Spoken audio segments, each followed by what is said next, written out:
Mars path finder की रवानगी 4 दिसंबर 1996 को हुई। ये सफर 7 माह पर मुहित था। मरीख की जानिब जितने खलाई जहाज भी भेजे गए, उनमें सबसे ज्यादा कामयाब सफर शायद इसी का था। खलाई जहाज के हर मरहले या स्टेज को इस तरह बनाया जाता है कि रॉकेट को कम से कम वजन उठाना पड़े और इसकी रफ्तार में ज्यादा से ज्यादा इजाफा हो सके। जब कोई स्टेज रॉकेट से अलहदा होता है तो यह जमीन के गिर्द चक्कर काटता रहता है और एक तवील अरसे के बाद जमीन की फिजा में दाखिल होकर खाक हो जाता है। कशिश सकल के मुकाबले के लिए बहुत ज्यादा ईंधन खर्च करना जरूरी होता है, इसलिए खलाई सफर एक मुश्किल और बहुत महंगा काम है। जमीन से काफी दूर आ जाने के बाद खलाई जहाज जमीन की कशिश से आजाद हो जाता है और अब उससे अपना सफर जारी रखने के लिए किसी किस्म के ईंधन की जरूरत नहीं रहती। अब खलाई जहाज जो जमीन की कशिश से आजाद हो चुका है, बगैर किसी किस्म के ईंधन के 7 माह तक अपना सफर जारी रखेगा और अब इसकी रफ्तार कई लाख मील फी घंटा है। जूं-जूं ये मरीख के नजदीक पहुंचता है, इस सैयारे की कशिश सकल के बाइस उसकी रफ्तार और तेज होती जाती है। खलाई जहाज को मरीख पहुंचने से पहले आहिस्ता करना जरूरी है। इस मकसद के हुसूल के लिए इसके रॉकेट का आखिरी हिस्सा फायर किया जाता है। अब गर्मी से बचाने वाला खोल नष्ट हो चुका है। इस वक्त जहाज की रफ्तार 17,000 मील फी घंटा है और इस तेज रफ्तार खलाई जहाज पर फिजाई रगड़ यानी फ्रिक्शन के अमल से रफ्तार में तेजी से कमी वाक़ई होती है। बिलाखिर इसकी वजह से यह रफ्तार सिर्फ 900 मील फी घंटा होकर रह गई है। मरीख की फजा में दाखिल होने के 3 मिनट बाद खलाई जहाज की बुलंदी तकरीबन 5 मील थी।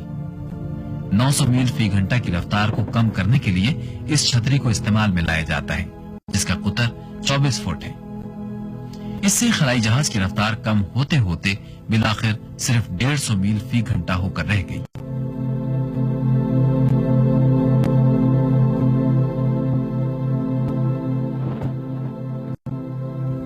किसी शदीद झटके से महफूज रखने के लिए खलाई जहाज को एक गुब्बारे में लपेटा गया था, जिसे अब फैलाया गया है।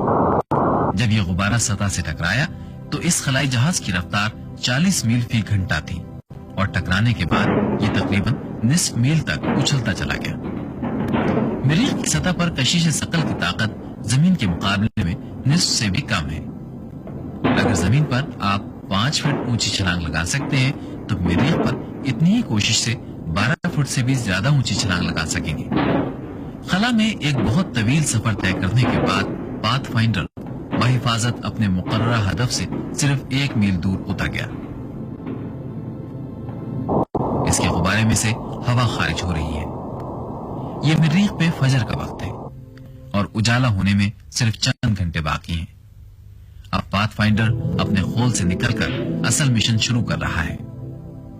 सूरज के निकलते ही पाथ फाइंडर अपने सोलर पैनल खोल देता है, जो शमसी तवानाई को बिजली में तब्दील करते हैं। खुदकार टेलीविजन कैमरे ने अपने अतराफ के हालात से कंप्यूटर को आगाह किया। एंटीनाज ने जमीन से राब्ते के लिए सबसे मुनासिब रुख की तलाश शुरू कर दी।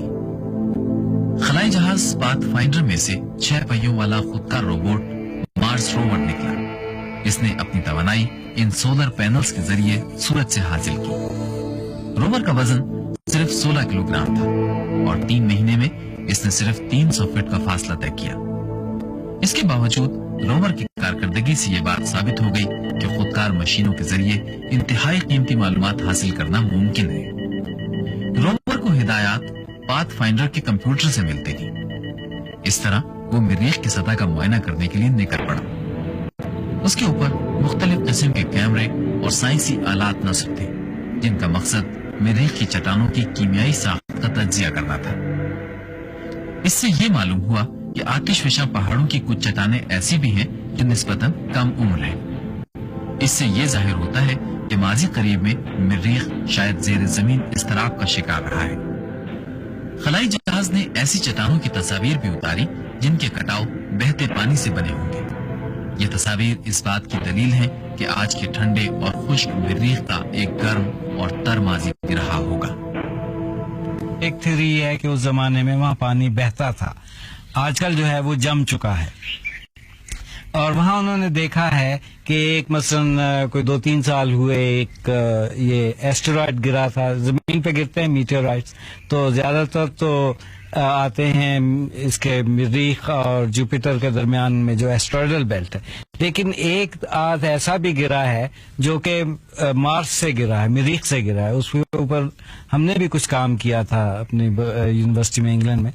تو انہوں نے ایک ایسا میٹیورائٹ دیکھا ہے جس کے اندر کچھ نشانات ہیں اس قسم کے, جیسے کوئی جرثومہ اس کے اندر سے گزرا ہو یا فاسلائز ہو گیا ہو. اس کا سائز تو بہت کم ہے, 1 ملی میٹر کا 1/1000واں حصہ. لیکن وہ بعض لوگ کہہ رہے ہیں, بعض سائنٹسٹ کہہ رہے ہیں کہ جناب یہ ایک بہت پرانا بیکٹیریم تھا. بعض لوگ کہہ رہے ہیں کہ یہ غلط ہے, وہ بیکٹیریم وغیرہ نہیں تھا, ایک طرح سے فزیکل کوئی اس میں کیمیکل ریئیکشنز ہوئے ہیں, اس سے وہ برو سا نظر آتا ہے, ایک طرح جھری سے پڑی ہوئی. تو چند سال ہوئے جب امریکنوں نے وہاں اپنا اتارا تھا میرینر غالباً, تو اس نے بھی جا کے کچھ ایکسپیریمنٹس کیے تھے خود کار آٹومیٹک. انہوں نے اینالائز کیا تھا کہ وہاں کی گیسز کیا ہیں.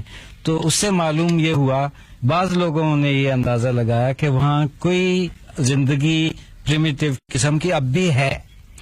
اور دوسرا نظریہ یہ ہے کہ وہ پریمیٹیو زندگی نہیں ہے بلکہ کیمیکل ریئیکشنز ہیں. مریخ پر زندگی کا انحصار بہت حد تک وہاں پانی کے ہونے یا نہ ہونے پر ہے. آج کئی سائنسدانوں کا خیال ہے کہ مریخ کی سطح پر نظر آنے والے یہ نہروں جیسے نشان اس کی پیدائش کے تقریباً 1 ارب سال بعد بنے تھے. اس وقت فضا گرم اور کثیف تھی, جس کی وجہ سے بارشیں ہوتی رہتی تھی اور شدید سیلاب آتے رہتے تھے. اس طرح سے بڑی بڑی جھیلیں بنی ہوں گی اور پانی کے تیز بہاؤ سے یہ راستے بنتے چلے گئے. لیکن رفتہ رفتہ آکسیجن اور دوسری گیسیں کم ہوتی گئیں. اب مریخ کی فضا میں کاربن ڈائی آکسائڈ کے علاوہ دوسری گیسوں کی مقدار بہت کم ہے. بیشتر قسم کی گیسیں مریخ کی کشش سے آزاد ہو کر خلا میں غائب ہو گئیں. اس طرح بارشوں کا سلسلہ بھی ختم ہو گیا اور مریخ ایک خشک اور بے جان صحرا بن گیا. مریخ کے شمالی اور جنوبی قطب پر برف کے تودے سارا سال موجود رہتے ہیں, لیکن سردیوں میں ان کا سائز بڑا ہو جاتا ہے. شمالی قطب پر برف جمے ہوئے پانی کی ہے, جبکہ جنوبی قطب پر برف جمی ہوئی کاربن ڈائی آکسائڈ کی ہے. کچھ ایسے شواہد بھی ہیں کہ مریخ کی سطح کے نیچے بھی برف کی ایک دبیز تہ موجود ہے.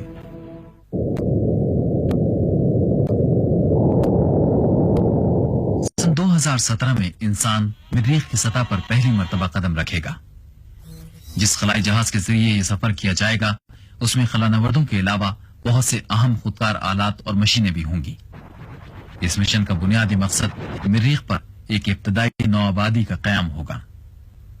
مزید وقت گزرنے کے بعد یہاں غالباً ایسی بستیاں بھی آباد ہو سکیں گی جو بہت حد تک خود کفیل ہوں گی. مریخ پر وسائل کی تلاش میں خودکار مشینوں کا بھرپور استعمال ہوگا. انسان اور مشینیں ساتھ مل کر یہ کھوج لگائیں گے. اس مرحلے کے بعد انجینئرز ان دستیاب شدہ وسائل کو بروئے کار لانے کی ترکیبیں ایجاد کریں گے اور دوسرے سیاروں تک ان وسائل کے تبادلے کا انتظام بھی وضع کیا جائے گا. مریخ کو آباد کرنے کے اس کام میں کمپیوٹر کنٹرول روبوٹس اہم کردار ادا کریں گے, کیونکہ انسانوں کے برعکس یہ سردی, گرمی اور تابکاری کے اثرات سے بے نیاز ہیں اور انہیں بجلی کے سوا کسی خوراک کی ضرورت نہیں ہوتی.